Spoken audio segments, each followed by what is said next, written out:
Welcome back, Identity 5 Gamers. Today we're going to be taking a look at one of the Sangria matches that I had in Ranked. Let's get to the video. So this was a match that I had on Leo's memory.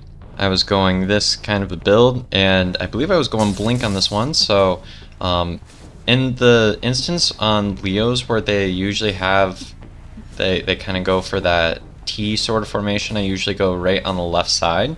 So you can see here, I start off by chasing. I believe that Opera is actually pretty good against Weepy because you can see, especially on a map like Leo's that has all kinds of obstacles, there's a whole lot you can grab onto in order to actually catch up with the survivor. So the rocket doesn't actually pick up that much extra distance. So here I'm able to pick up a really fast hit right here. And you can see Weepy's instinct is to go right to the corner, which is the correct play, but this doesn't seem like it's going to be enough time here. I remember I got really close to the swing here, yeah.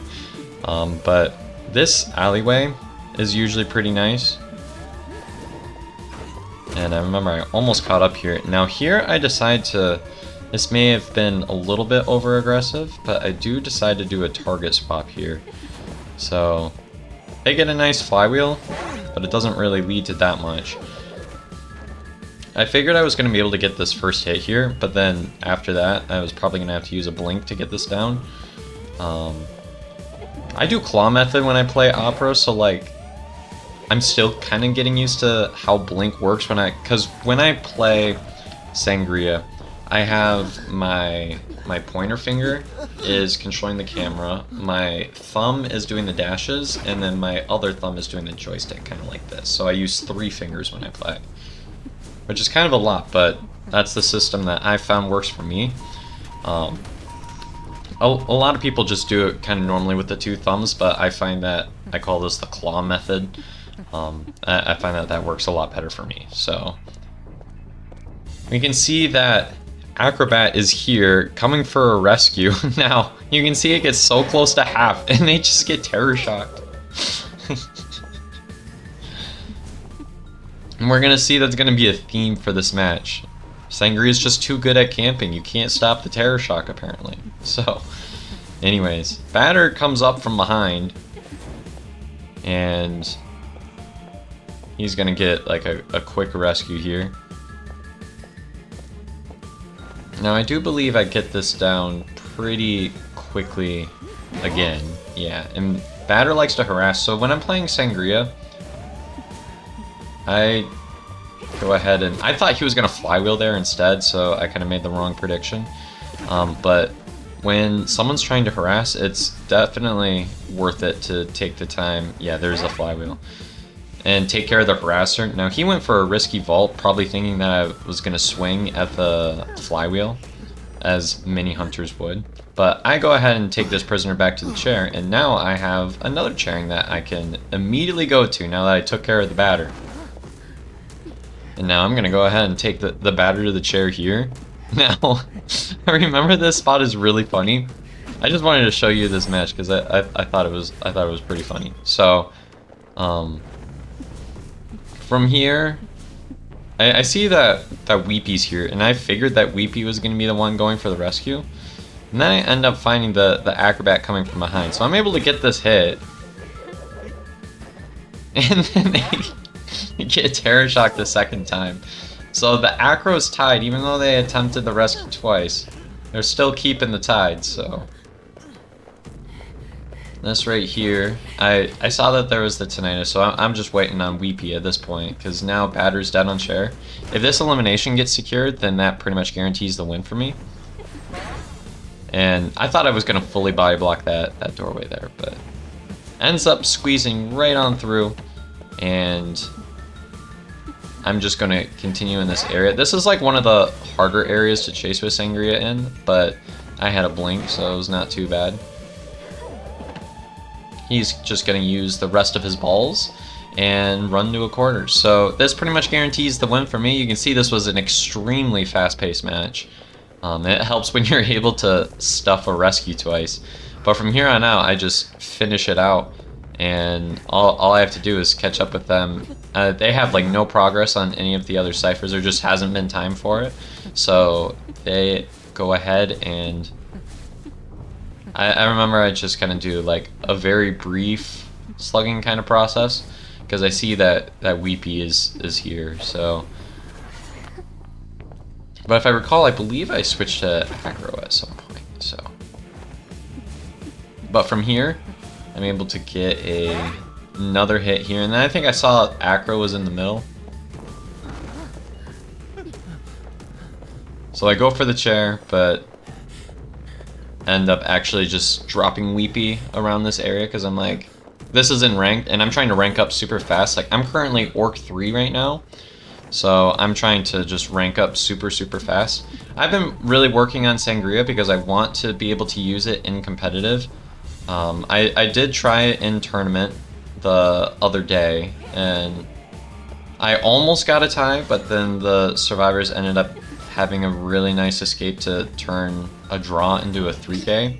So, but I'm really working on my Sangria so that I can be able to use it to threaten in tournament. And that's a nice drop down hit that I got. Didn't really get too much value out of it, but you can see it's, if you're a survivor main and you're watching this area up here is very nice for Sangria because the entire area gets highlighted. She needs to swing every time she wants to redash if she wants to reset her cooldown. And I redown Acrobat here and the survivors surrender. So let's go ahead and take a look at the second match. Now this next match is going to feature an Eversleeping match. Now I remember this match, yeah, it was only 4 minutes long. It was an extremely fast rank match that I had. So I end up, if I recall correctly, actually chasing the Archer here in the early game, which Archer is usually actually a pretty good pick against Sangria, but you can see that Archer does take quite a bit of skill to be able to actually hit the arrow, but you can see if you are able to dodge the arrow, Archer is actually really tough to play into Sangria. So that is a super early hit. And again, this is like NAU. This is early season and I'm currently Orc 3. So this isn't like low tier rank at all. But I remember, yeah, if a survivor is going to try to dig in your face, you can, with Sangria, you can be so fast with it. I'm using the internet at my apartment and it's so much better than the internet that I was using at my parents' house, so it feels so good to play Sangria right now. But from here, I can see that Acro is in the distance, and right here I'm just trying to get a nice early hit. And you can see Acrobat's doing the right thing, staying out in the open because I can't actually dash to force anything. But you can see already super early. And from here, I wanted to dodge the red ball there, but you can see they're both going for the rescue. Now, I wanted Acro to be the one to get this because I know that Acro was not going to have tied there. And you can see I barely got that hit, and actually the Archer canceled my hit recovery, which is something that doesn't happen a lot with Archer, but that's why Archer's you can see how quickly the bar went up for Archer. Usually if you're in a decent area to transition... Oh, I remember that was a misclick. I tried to go for the dash and sometimes I accidentally hit the wrong button.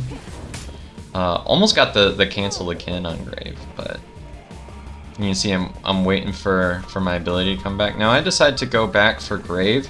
Sometimes I opt to go for a move where I go for Novelist just to get all the survivors injured, but I decided to go for this.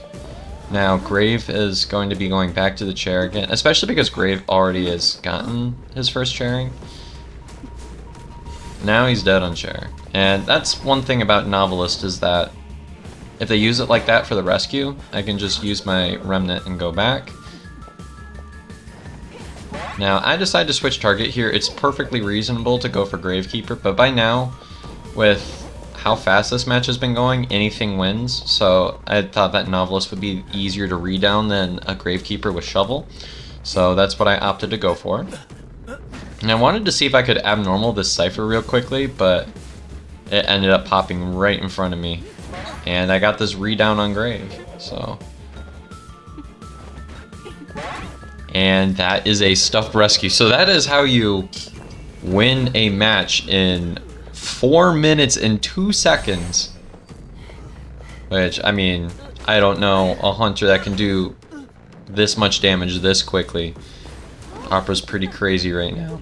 Especially for rank on maps like this where there's lots of stuff to dash off of. So those have been a couple of matches. I hope you enjoyed this video. If you did, make sure to like and subscribe. And I will see you all next time. Bye bye.